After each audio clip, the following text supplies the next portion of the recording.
Okay. Good. Hi, everybody, and welcome to yet another Social Blueprint interview.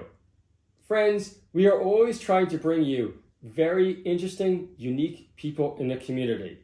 And that's why I'm thrilled to be joined today by Michael Shafar, because Michael is the definition of doing what you want to do with your life. And we're going to learn all about that, about how to really go for your dreams, the thought process behind that, and so much more. Michael, welcome. Thanks for having me. This is cool. Michael, you're a comedian now. Yes, allegedly, yes. Allegedly. So I have to ask, were you always the kid that at 10 years old you were funny and always that type of methodology, if you will? Yeah, I think I was at school. Like, I was always trying to crack laughs and, crack jokes in class. I was a nightmare, I think, for the teachers. Yeah, I think I was always kind of like the funny one Right. in the group, yeah. And did you always, I have to ask, love performing? And I guess it's also the bigger question is getting on stage. Everyone talks about getting vulnerable. I can't think of anything more vulnerable than trying to make people laugh on stage by yourself. Is that something, though, that excites you? Yeah, it does. I mean, especially when I started doing it, it was like very nerve-wracking getting on stage, often in front of sometimes hostile crowds that weren't expecting comedy. Now, though, it's pretty relaxing, to be honest. I don't really find myself getting nervous before gigs or shows anymore. I think just, once you have that experience, it becomes you have that confidence that it's going to go fine. So I don't really get that nervous before gigs anymore, unless I'm trying like a new joke or something. Right. Then I get the butterflies and I'm like, oh, I hope this is good. Because you just don't know until you try it out. So don't really get nervous anymore unless it's like a new material night. Right. And is that because at that point you do somewhat know what works and what doesn't work? Exactly, yeah. So I think I've got so much stage time under my belt now that I know like if I want to go out and do well, I can do that. Right. But you need it in comedy. You always need to be trying new things and turning over material because audiences expect a new show when they come back to see you. So there is that like impetus on comedians to be always turning over new material, doing new stuff.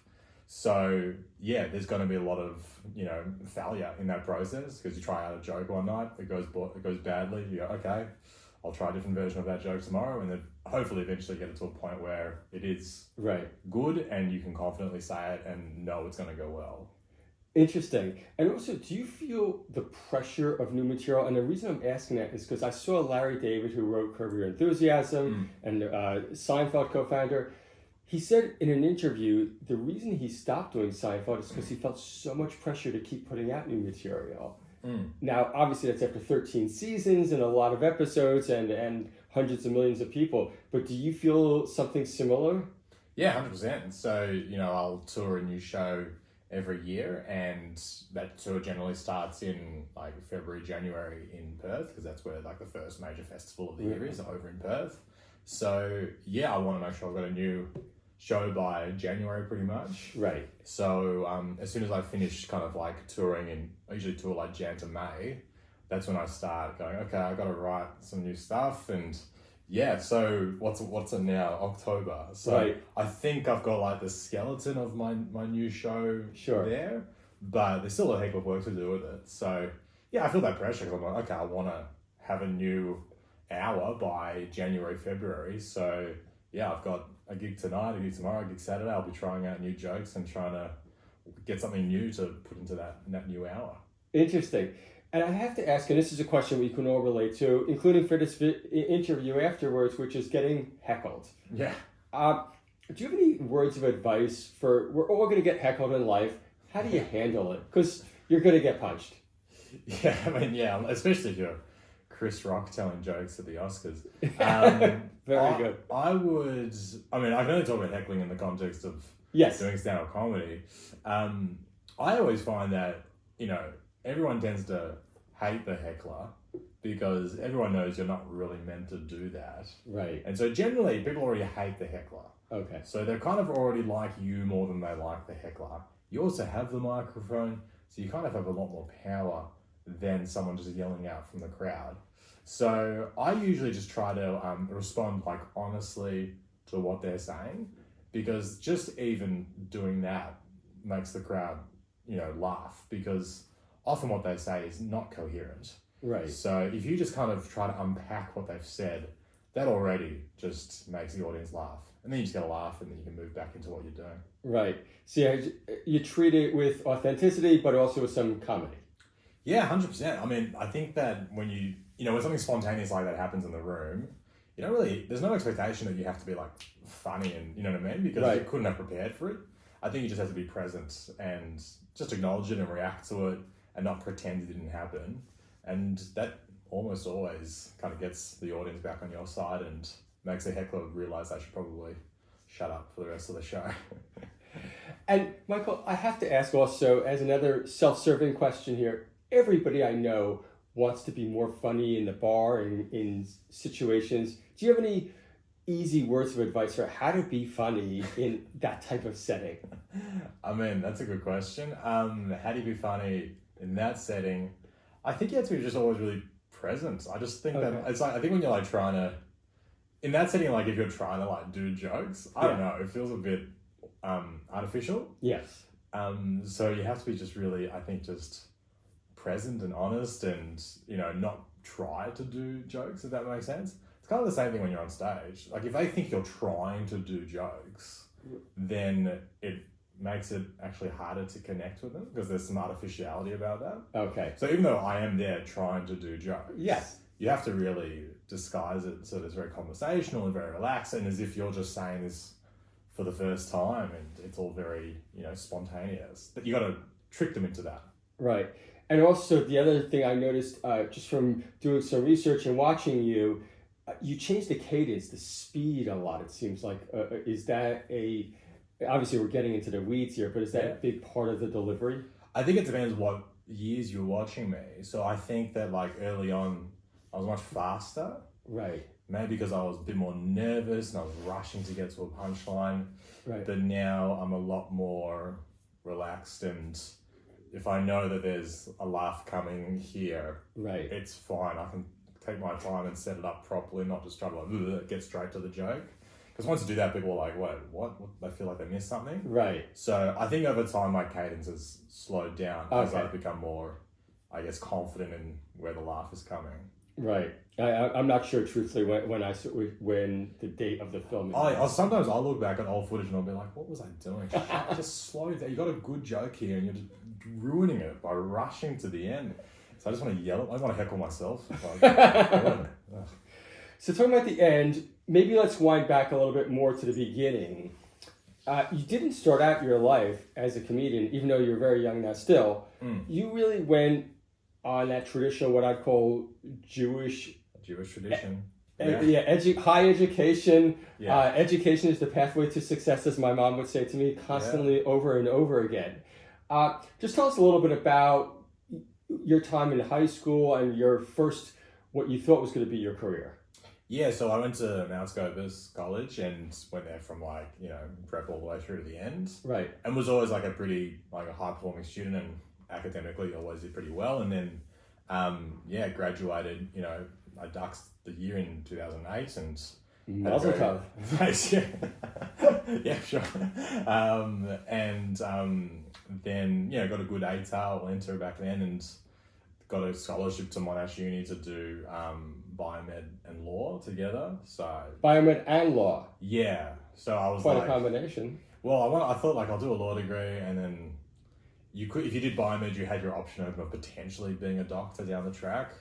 And I very quickly realized I didn't want to be a doctor because I don't deal with blood and stuff like that. It's usually a problem. Yeah, that's usually an issue. I think I could be a doctor if I didn't have to if I could just talk at someone from a distance and someone else does all the messy work. Sure.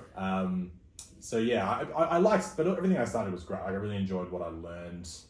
And I really, both the biomed and the law stuff I always found it very interesting. 90% of what I learned, I was like, this is really cool and this is interesting to know about. And I can see how, you could create a career out of this stuff. So you were never thinking to yourself, oh my gosh, this is a disaster. No, I didn't hate it. Which is interesting. I always found the law really interesting because it's really just, you're just kind of studying like it's just, you're studying society and you're studying why do we have this law? Like what's the morality that we're trying to protect here, which I've always found was interesting.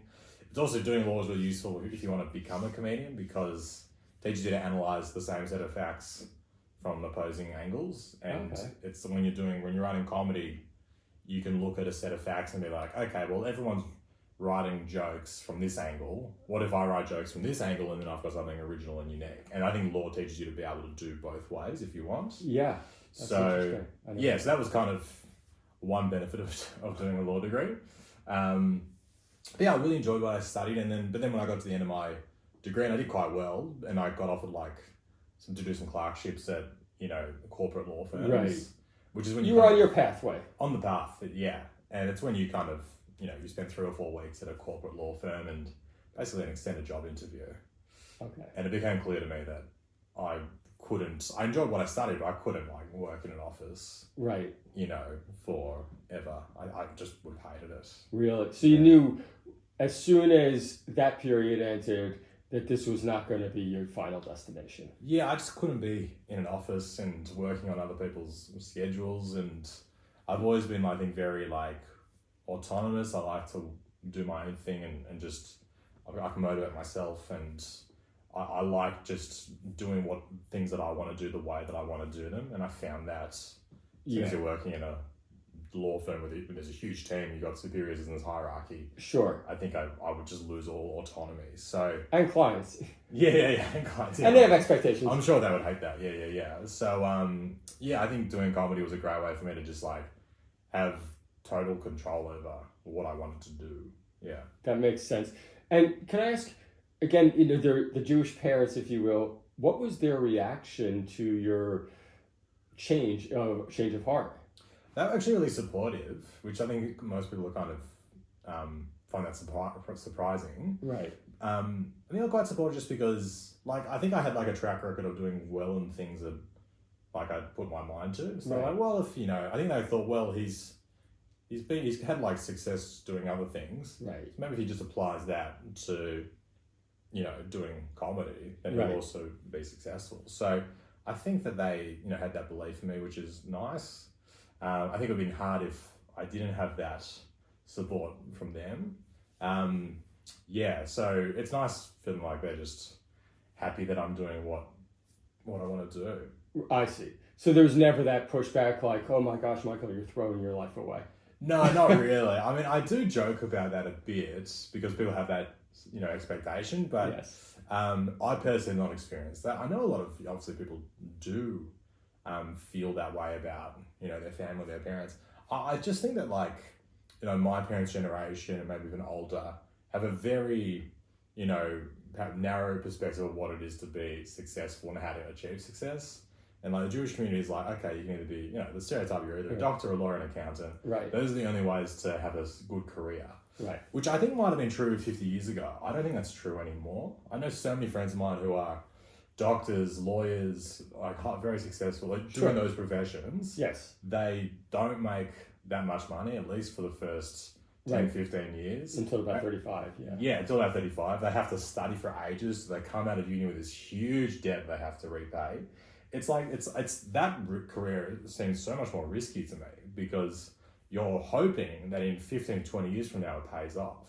Whereas the thing with my career, at least I can say, well, I reckon in the next couple of years I'll know if it's paid off or not. Right. So I think that there's a very old school mentality towards what careers are actually, going to lead to financial stability and success. Right. And most of those careers that used to be that are no longer true. Yeah, I would agree. I believe somewhere I saw that the average lawyer now works 10 years shorter in their career, which obviously hurts their earnings, and there's an abundance of them, but I'm not exactly sure those factors. Yeah, there's something being you can be working in a really well-paid law firm, right? But you only make really good money that justifies all the work you're doing, correct? Until you get asked to be a partner, perhaps 20 years down the track. So you're going on this path, and you're hoping that in 20 years' time it's going to be worthwhile, but you don't know, so I've always found those careers to be, even though they're the more traditional stable ones. Sure. I just don't think that's really true anymore. I think those are more high risk than actually going for what you want to go for.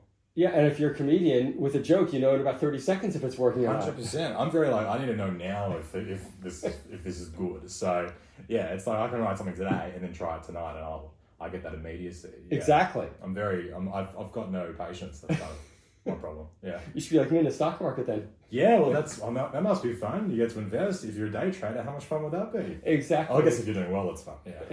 Precisely.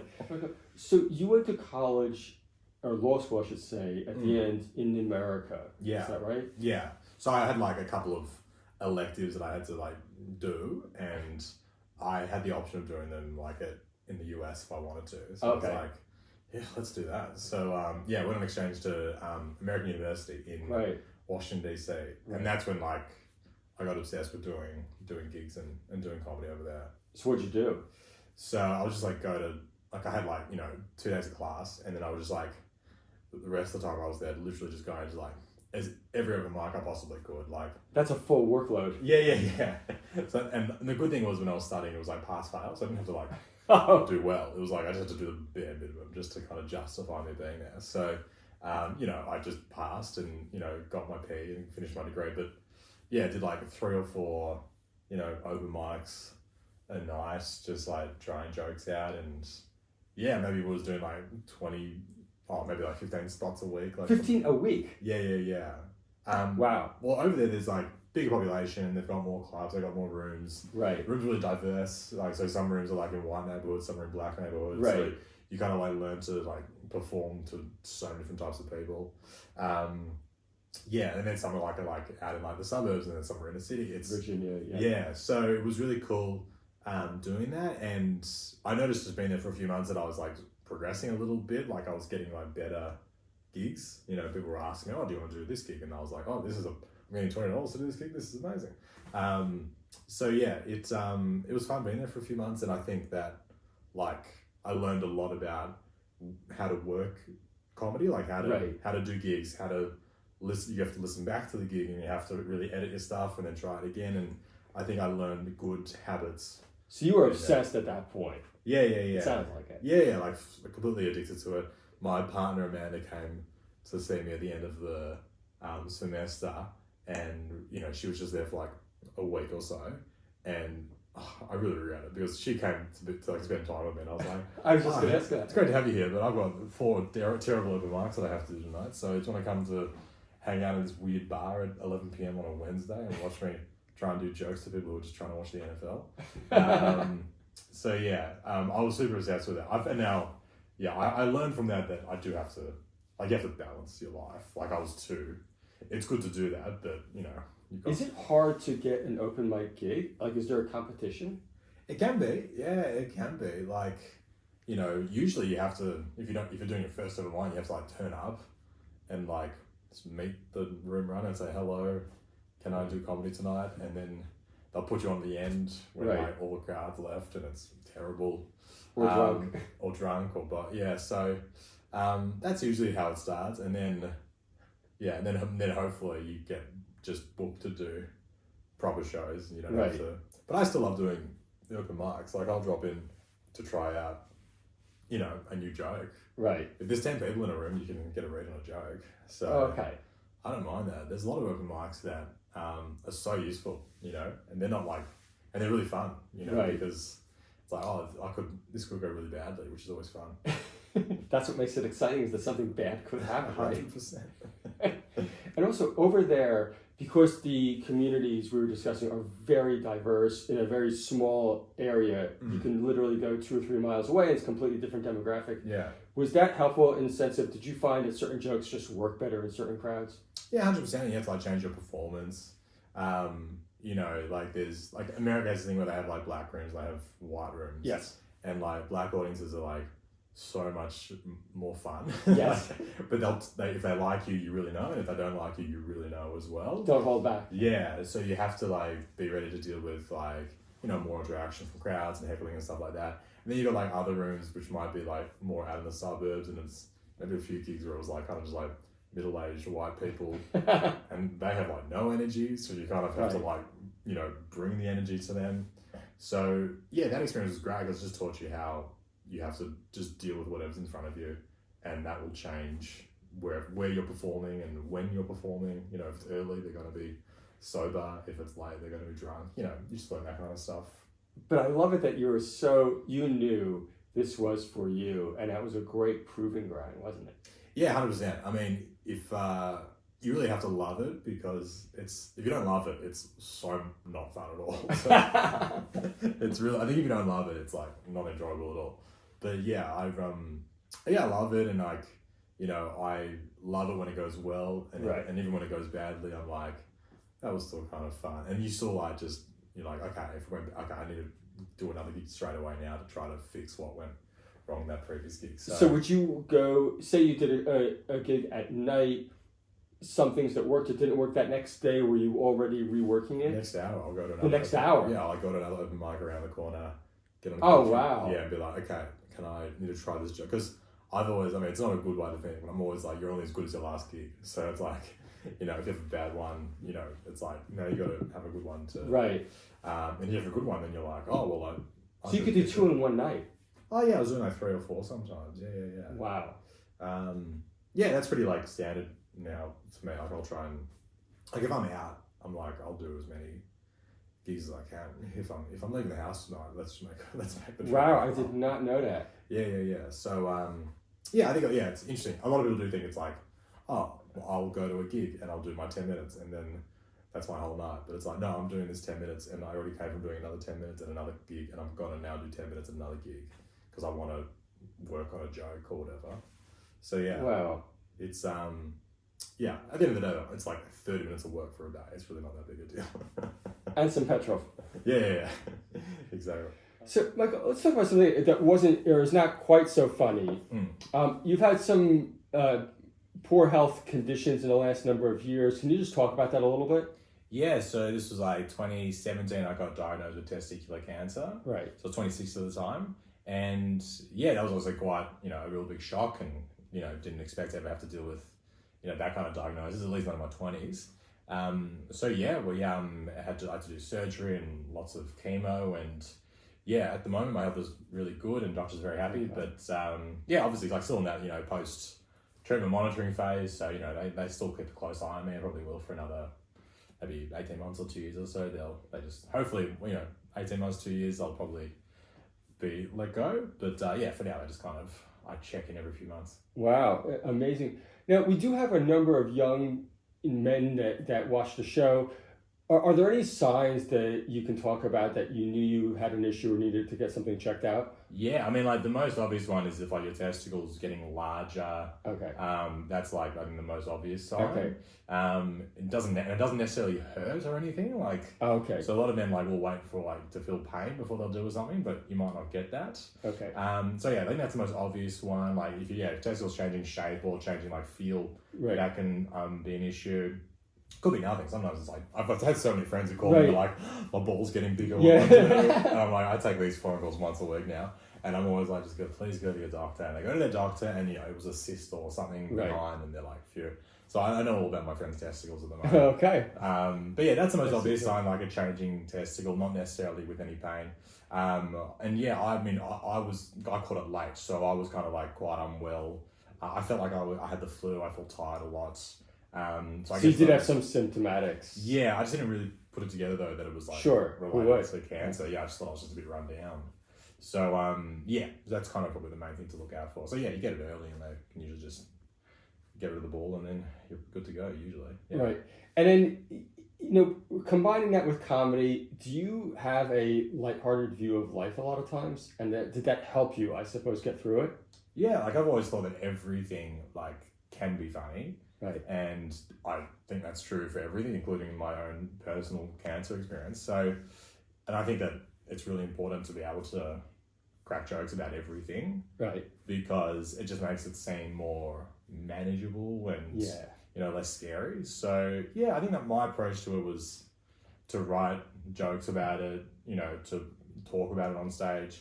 Embrace it almost. Sorry? Almost embrace it. Yeah, and just like say, well, yeah, this is what I'm going through. What do you think? You know, and like I was doing treatment and stuff, so I looked like I was doing treatment. And if I'd go on stage and not talk about it, everyone's like, it's like this elephant in the room that no one's addressing. So I was kind of forced to talk about it because I clearly looked like I was going through something. Okay. Yeah.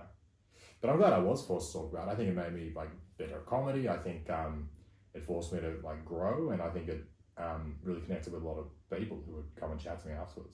Yeah, I mean, one thing that seems to me so obvious about you is, that word authenticity. You seem like you're very relaxed in your own skin. Yeah, I think so.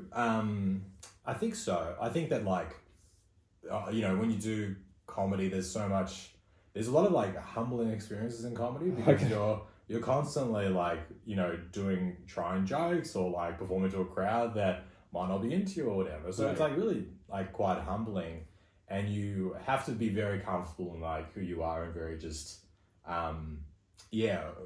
confident in what you're doing. I think to continue to do it, because I think that people who can't handle rejection or failure, they kind of get weeded out pretty early, I think, in the process. They just can't take it.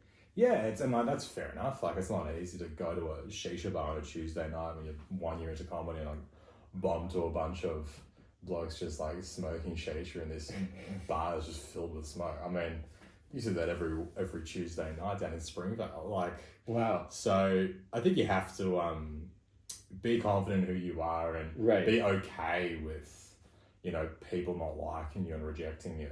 Right. To, have a career in comedy. Yes. Now, this is mostly a Jewish audience. Michael, why are there so many Jewish comedians? Good question. I mean, that's definitely the case in the US. There's not that many in Australia. I mean, there's like Josh Glank, super funny, and Jude Pearl. I'm sure there's a few more, but I've forgotten them right now. But I mean, I think that we like to... I think that because we've gone through a lot in our history as a people, you kind of have to build up a sense of humor, I think.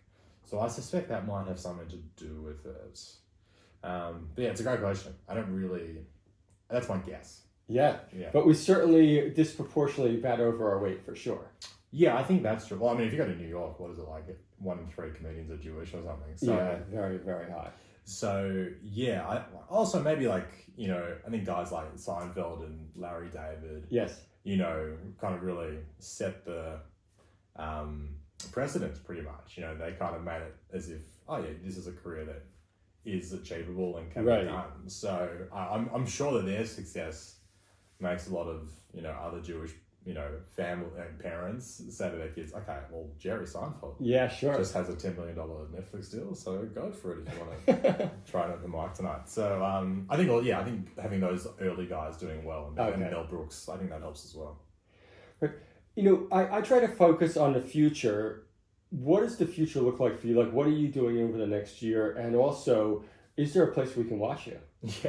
Like I always have like pretty like short-term goals, but I'm filming my next show in Melbourne on the 19th of November. Okay. So that's going to be fun to like film the show, and then might shop it around and see if anyone wants to buy it, or most likely, I'll probably put it up, just on like my YouTube channel where we'll get a lot more views and things like that. So I'll just see what happens though, but I'm really excited to film my next show. Is it live and can we go? Yeah, it's live and you can go if you want. michaelshaffer.com for tickets. So yeah, that'll be fun, and then I'll film that, and then next year starting a new tour. So I'll Perth, Adelaide, Sydney, Brisbane. I'll be kind of all over the place next year, and kind of keep doing that year on year and keep growing an audience. And that's kind of, I'd like to just be a touring comedian, and that's just kind of a lot of comedians like you have to do radio, you have to do like writing and stuff like that. And that's fine. I like doing that stuff, but I'd like to get to the point where it's just, I'm just a stand-up comedian. I just tour. So that's kind of like the long-term goal. Yeah. So so far we're getting there. And is that because in your mind you just love that, as we said before, that instant feedback? Yeah, it's the funnest thing. The best thing about doing stand-up is stand-up, being on stage and actually performing, because there's so much work that goes into being on the stage, writing the jokes and testing them out and making sure they're good, all that stuff is really fun. That's part of the process, but just doing the shows is the most fun. So that's my favorite thing to do, and yeah, I think people, when they come to watch me, I think they're like, he's clearly having fun there, which is nice. Yeah, no, that's great. And then I guess in closing, do you have any words? As I said, we have a lot of young viewers that are probably on a very similar path that you were on when they were younger. Do you have any words for them? Yeah, I would say, if you're trying to fulfill expectations of what other people have of you, that's always a risky path to go down. Yeah, I know that there's family expectations, there's friends' expectations, there's just like this Jewish community expectation of what you're meant to do. I would say try to, not be guided too much by that and think about what you want to do. But also, like, the problem is that, like, kids come out of school at 18 and they're still children. They're so dumb. And then they have to choose a career at 18 and be like, oh, I'm going to be a lawyer. And it's like, You're an 18-year-old schmuck. Like, you have no life experience. So don't make any choices at 18. Wait until you're at least, 45. Work it out. So I think people just like obsessed with choosing a career so early. And it's like, you're too dumb to do that. So yeah, just acknowledge how stupid you are. And I think that's always helpful. I find that helps with me. Yeah. Excellent. Michael, thank you so much. Really appreciate it. Thank you. Thanks for having me. Bye-bye.